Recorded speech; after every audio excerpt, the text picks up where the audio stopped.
Si tienes inquietud por conocer acerca de las relaciones tóxicas, si quieres saber más sobre el trastorno narcisista de la personalidad, si vives en una relación que no te hace feliz y de la que quieres salir, si algo en tu relación te inquieta, te incomoda, te ofrezco respuestas a tus dudas en el directo que realizo en mi canal de YouTube cada mañana, los lunes, miércoles y viernes a las 6:30 de la mañana, hora española. Durante la década de los 90, la inteligencia emocional fue considerada prácticamente un superpoder. Se suponía que la gente que la poseía no solo era capaz de identificar estados emocionales, sino que también podían conectar con la gente, eliminar cualquier atisbo de estrés y descifrar el lenguaje corporal de aquellos que le rodeaban. Pero ¿es realmente tan maravillosa la inteligencia emocional? ¿De verdad es mucho más importante que el cociente intelectual? Y si lo es, ¿cuál es la manera más sencilla de desarrollarla? En este artículo voy a romper varios mitos sobre la inteligencia emocional y enseñarte los 10 pasos que te permitirán empezar a mejorarla, si es que finalmente consideras que merece la pena. La inteligencia emocional puede explicarse en función de cómo gestionas tus emociones y las de los demás. Con estos dos ejes aparecen los cuadrantes que definen la inteligencia emocional. En primer lugar, la autoconciencia, la habilidad de reconocer e identificar las emociones en ti mismo, así como su origen. En segundo lugar, el autocontrol, tu capacidad de controlar los impulsos y retrasar la recompensa inmediata. En tercer lugar, la empatía, que es la habilidad para conectar con las emociones y los motivos de los demás. Y en cuarto lugar, las habilidades sociales, que son las capacidades de relacionarte satisfactoriamente con los demás, gestionar conflictos, comunicarte claramente e influir sobre las personas. Otros autores también añaden la motivación a tu eje emocional. Pero, ¿qué es más importante? ¿Saber gestionar las emociones o ser un genio de las matemáticas? A finales del siglo XX aparecieron varias investigaciones culminadas en el bestseller Inteligencia Emocional, que presentaban la inteligencia emocional como el principal motor del éxito y satisfacción personal. Los estudios mostraban que los mejores líderes eran emocionalmente muy inteligentes. Sin embargo, los estudios más recientes ponen muy en duda esta afirmación. Quizá los líderes más carismáticos no poseían tanta inteligencia emocional como se creyó inicialmente. ¿Pero por qué afirman esto? Porque la manera de evaluar su inteligencia emocional fue a través de cuestionarios que ellos mismos respondieron. ¿Y qué líder iba a reconocer por escrito que no sabía identificar las emociones de sus trabajadores?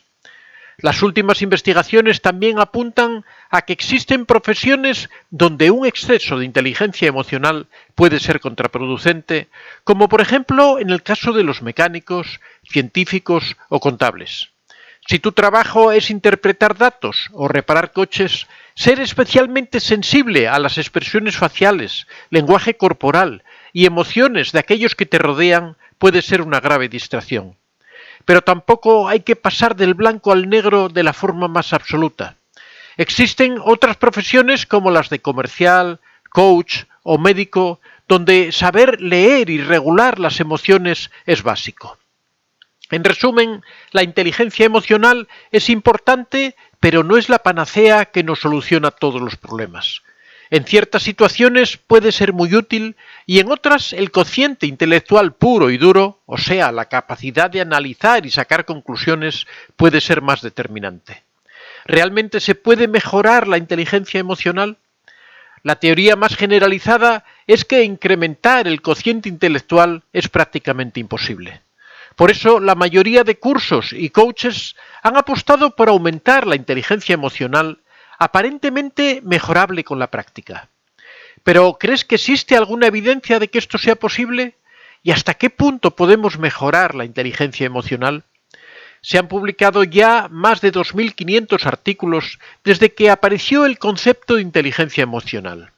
Y las 4 conclusiones que se pueden extraer son las siguientes. En primer lugar, puedes cambiar, pero hasta cierto punto. La capacidad para gestionar nuestras emociones y las de los demás no varía mucho durante nuestra vida. Según la evidencia científica, los factores más determinantes parecen ser la educación recibida, los genes y las experiencias infantiles. No es que no puedas desarrollar tu inteligencia emocional, pero para hacer cambios profundos deberás dedicarle tiempo y esfuerzo. Eso sí, la inteligencia emocional parece mejorar con los años, y de ahí el dicho de que la gente madura con la edad. En segundo lugar, la ayuda profesional sí da resultados. Hay un intenso debate acerca del coaching y la formación en habilidades sociales. Personalmente, no creo que exista mala fe en los denominados vendehumo, pero sí algún desconocimiento. Muchos generalizan sus experiencias personales y creen que lo que les ha cambiado la vida a ellos, independientemente de sus circunstancias, funcionará con el resto. Para evitar este tipo de extrapolaciones existen los estudios científicos realizados con docenas de voluntarios. En estas condiciones, digan lo que digan los escépticos, los buenos programas de formación sí funcionan. No pueden hacer milagros, pero los últimos metaanálisis demuestran que son capaces de mejorar la inteligencia emocional un 25% en promedio y en el caso de las habilidades sociales hasta un 50%. Gracias a la plasticidad neuronal, el término que los neurólogos usan para referirse a la capacidad del cerebro para cambiar a cualquier edad, es posible aprender empatía y gestión emocional.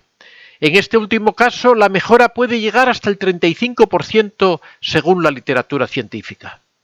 Así pues, si no estás obteniendo resultados con tu coach o curso de formación, quizás sea hora de buscar uno mejor. En tercer lugar, es imprescindible que alguien te dé un buen feedback. Resulta que no somos demasiado buenos evaluando nuestro nivel de inteligencia emocional. La estimamos peor que nuestro cociente intelectual, por lo que, además de no saber cuán listos somos, tampoco tenemos ni idea de si somos o no somos agradables. Una investigación demostró que la forma en que nos vemos a nosotros mismos tiene poco que ver con la forma en la que nos ven los demás. Es un fenómeno que se ha replicado en muchos estudios y provoca que en muchas competencias nos creamos mejor de lo que realmente somos. Por estas razones, además de seguir un buen programa de formación, es importante que alguien te proporcione una visión imparcial de ti mismo. En cuarto lugar, cuidado con las técnicas que usas. ¿Cuáles son las mejores estrategias para desarrollar la inteligencia emocional? Principalmente, los estudios científicos apuntan a las basadas en la terapia cognitivo-conductual, es decir, aprender a cambiar tus pensamientos y las conductas que los acompañan.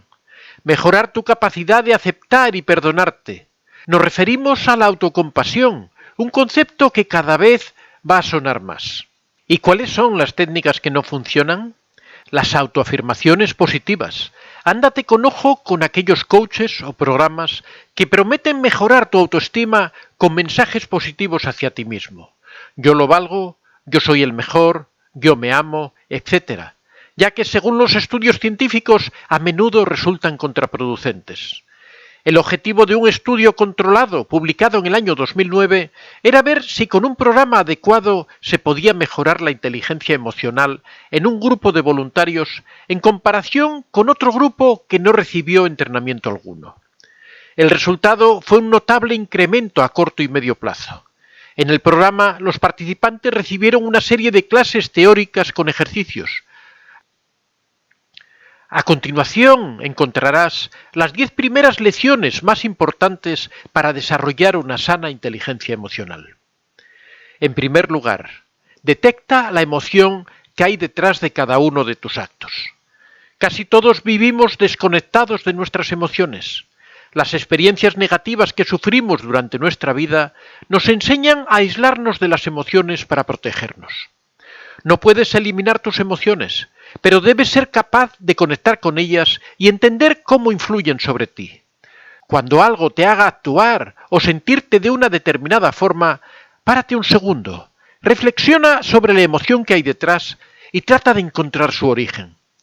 Al principio quizá no sepas por qué actúas o te sientes como lo haces. No desesperes. No estás entrenado para hacerlo, pero a medida que vayas centrándote en tus sentimientos, empezarás a encontrar las respuestas. En segundo lugar, amplía tu vocabulario emocional. Solo hay 4 emociones básicas a partir de las cuales se crean todas las demás: alegría, tristeza, enfado y miedo. Algunos autores añaden sorpresa y angustia. Cuando intentes reconocer tus emociones, no te quedes solo con ellas. No basta con decir, vale, he identificado mi emoción y es la tristeza. No, debe ser lo más específico posible. Los nombres que pongas a tus emociones te ayudarán a entender cómo te estás sintiendo y por qué. No digas, estoy triste, si las palabras que mejor describen tu estado emocional serían decepcionado, compungido, melancólico o herido. Sé mucho más concreto. Tener un vocabulario rico con el que describir exactamente tus sentimientos es muy importante. No dominar el lenguaje limita el conocimiento de lo que estás experimentando, creando la sensación de que no sabes lo que te está pasando. En tercer lugar, no te dejes engañar por las apariencias emocionales. Muchas veces las emociones primarias desencadenan otras emociones, y eso nos lleva al error de creer que lo que realmente estamos sintiendo es la emoción secundaria. Voy a ponerte un ejemplo. Imagínate que te sientes traicionado porque descubres por una tercera persona que alguien que tú considerabas uno de tus mejores amigos no te ha invitado a su fiesta de cumpleaños. Aparentemente la emoción sería la traición, cuyo componente básico es el enfado. ¿Pero lo es realmente? Si profundizaras en qué ha provocado tu enfado, probablemente descubrirías que la emoción original causante de tu enfado es la tristeza. Estás enfadado con tu amigo porque te ha causado mucha tristeza comprobar que tu amistad no tiene para él el valor que tú esperabas. En cuarto lugar, no juzgues la forma en que te sientes. Las emociones tienen una única función: darte información sobre lo que está ocurriendo a tu alrededor. Si pudieras reprimirlas, estarías a ciegas y no sabrías cómo reaccionar emocionalmente. Las emociones negativas te previenen, no luches contra ellas. Debes entenderlas y obtener toda la información posible para enfrentarte al reto del que te están alertando. El miedo te avisa de que no tienes recursos para abordar lo que está sucediendo. Refleja una desproporción entre la situación y los recursos con los que tú cuentas. El enfado lo sientes cuando vulneran tus derechos o necesidades. Te empuja hacia el ataque o a la defensa para hacerte respetar. La tristeza te indica la pérdida de algo valioso para ti y te prepara para superar esa ausencia. Sientes alegría cuando algo te resulta agradable. Te motiva a experimentarla de nuevo con conductas que vuelvan a generarla. Considera tus emociones no como algo bueno o malo en sí, sino como la fuente de información que te ayudará a ser más consciente de ti mismo.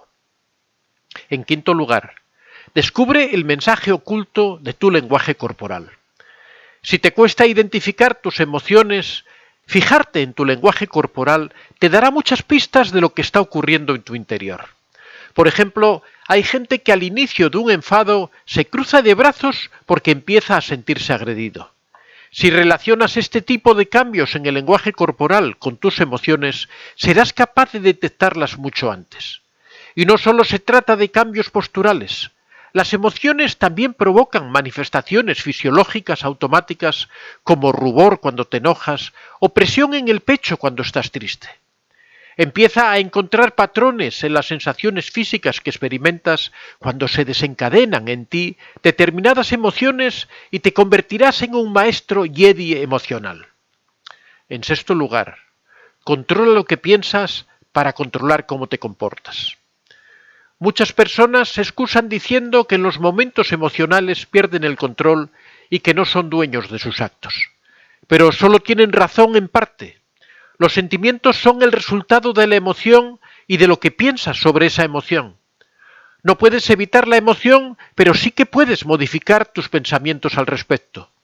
La próxima vez que sientas una emoción, presta atención porque significa que en breve te va a invadir un pensamiento. Decide entonces qué pensamiento quieres tener y cómo deseas comportarte. Y si todo falla, existen algunas otras técnicas de emergencia que pueden ayudarte. Si estás muy nervioso o ansioso, refréscate la cara con agua muy fría e intenta que te dé el aire. Se ha comprobado que el frío puede reducir la ansiedad. Evita las bebidas con cafeína. Los estudios evidencian que incrementan tu nerviosismo y tus niveles de ansiedad. Practica ejercicio. Todo lo que se diga sobre las ventajas de hacer deporte con moderación me parece poco. Se ha demostrado científicamente que reduce la ansiedad y mejora la confianza en ti mismo. Duerme lo necesario. Cuando duermes generas endorfinas y reduces los niveles de cortisol, que es la hormona del estrés. Por eso, cuando no has dormido lo suficiente, estás más irritable. En séptimo lugar, busca el porqué de los demás. El error que comete casi todo el mundo cuando observa una reacción en alguien es juzgar únicamente la reacción, cuando detrás de ella hay muchísimo más oculto a tus ojos. Acostúmbrate a pensar en qué sentimientos puede haber detrás de esa reacción, qué emociones y pensamientos puede estar experimentando esa persona. Si te está insultando, ¿es posible que te tenga miedo y crea que la mejor forma de defenderse sea alterándote? Buscando el porqué de las reacciones, conseguirás entender a las personas. Y te advierto que cuando cojas el hábito de hacerlo, te costará enfadarte con la gente porque comprenderás entonces que casi todo el mundo tiene motivos para hacer lo que hace. En octavo lugar, lleva un diario emocional. Otra forma muy práctica y eficaz de mejorar tu inteligencia emocional es la de apuntar en una libreta tus sentimientos diarios. Los escáneres cerebrales han demostrado que escribir tus emociones en una libreta reduce la actividad de la amígdala responsable de la intensidad emocional. Este beneficio fue especialmente evidente en el género masculino y todavía más cuando fueron escritas a mano en lugar de tecleadas en un ordenador. En noveno lugar, expresa tus emociones de una forma asertiva. Ahora que ya sabes identificar y poner nombre a tus emociones, el siguiente paso debería ser aprender a expresarlas sin efectos adversos mediante la asertividad. La fórmula general es: me siento de tal manera cuando hago tal conducta en una situación determinada. Teniendo en cuenta lo siguiente: define concretamente la emoción que sientes, si estás oprimido, asustado, eufórico. Expresa tu emoción en primera persona. Comunica la conducta que has realizado que te provoca esa emoción, pero no las intenciones. Quiero decir que no la juzgues. Termina expresando lo que necesitas. Evita usar frases que empiecen por un tú y continúen con un juicio o acusación. Un ejemplo sería: me siento poco valorado porque llevo 5 años sin aumento de sueldo en esta empresa a pesar de toda mi dedicación. En décimo lugar, conviértelo todo en conductas prácticas. No intentes aprenderlo todo a la vez. Céntrate en una única cosa y conviértela en algo práctico para saber exactamente qué hacer y cuándo. Imagínate, por ejemplo, que sientes que no le dedicas toda tu atención a la gente. Constantemente estás divagando y soñando despierto y tienes un montón de distracciones en tu móvil. Y eso en el fondo te preocupa. Una conducta emocionalmente inteligente sería convertir tu intento de prestar más atención en algo práctico. Por ejemplo, apagando tu móvil y dejando de lado tus preocupaciones cada vez que te relacionas con alguien. Ahora, en lugar de hablar de un deseo, prestar más atención, estamos hablando de una conducta concreta que queremos cambiar. Repitiendo la nueva conducta, tu plasticidad neuronal modificará sus conexiones para crear la vía neuronal del nuevo hábito hasta que se convierta en algo automático. Otra forma de reforzar un hábito es la visualización. Imaginarte a ti mismo haciéndolo activa el mismo circuito neuronal que la actividad real. Por eso los atletas olímpicos dedican horas a recrear mentalmente la carrera que harán el día de la competición. Aquí te dejo estas 10 recomendaciones para desarrollar tu inteligencia emocional. Como te he indicado anteriormente, vete centrándote de una en una tratando de mejorarla. Si tratas de mejorar todas a la vez, no serás capaz. Así que poco a poco irás consiguiendo mejorar tu inteligencia emocional.